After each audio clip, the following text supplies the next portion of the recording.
Halo sahabat deras, apakah Anda ingin memahami lebih jauh tentang cryptocurrency? Nah, Anda berada di channel yang tepat.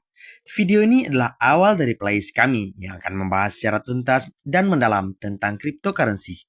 Jadi, jika Anda tertarik untuk mempelajari lebih lanjut tentang dunia mata uang kripto, pastikan untuk berlangganan dan ikuti kami sepanjang perjalanan ini. Tanpa basa-basi lagi, mari kita kupas tuntas tentang cryptocurrency.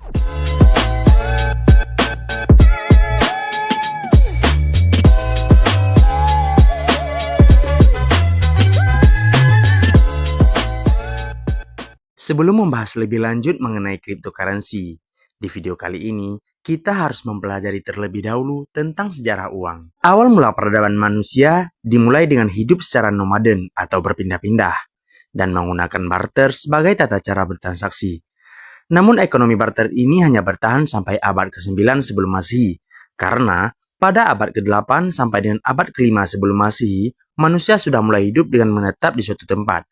Ini mendorong terjadinya ekonomi komoditas.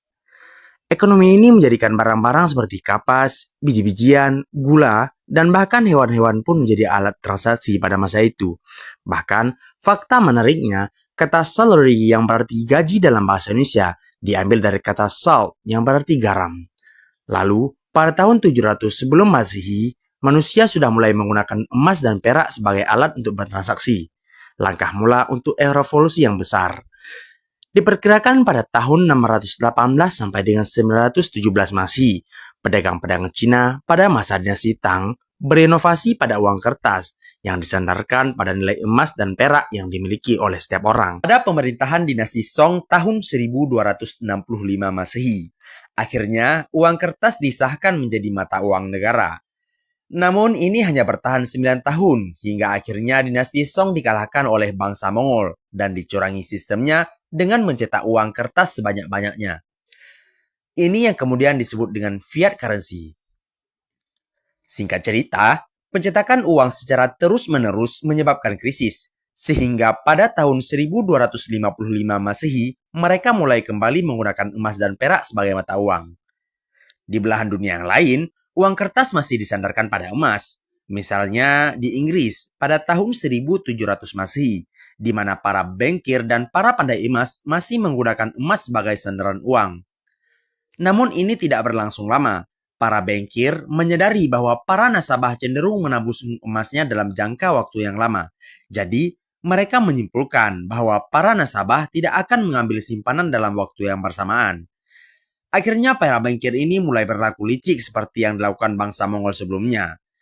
Tindakan ini ditiru oleh banyak bankir di Inggris dan menjamur ke berbagai bank di Amerika hingga tahun 1900 Masehi. Tahun demi tahun pun silih berganti.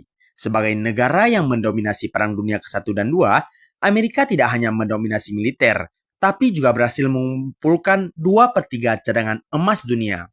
Oleh karena itu, Amerika memiliki kekuatan untuk menginisiasi sebuah kesepakatan yang dinamakan dengan Bretton Woods System.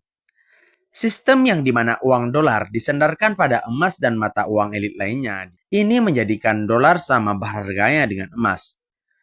Karena kekhawatiran Amerika terhadap negara lain yang mempunyai 1/3 cadangan emas dunia, akhirnya pada tahun 1971 Masehi, Presiden Nixon mengumumkan dengan resmi bahwa dolar tidak lagi disandarkan pada emas.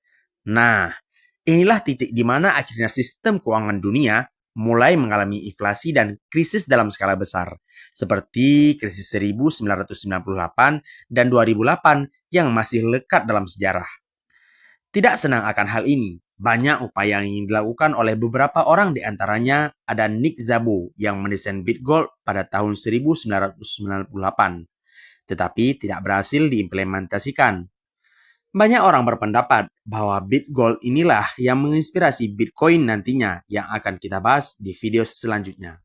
Oleh karena itu, subscribe channel ini, tekan tombol lonceng untuk mendapatkan info selanjutnya mengenai cryptocurrency. See you, goodbye.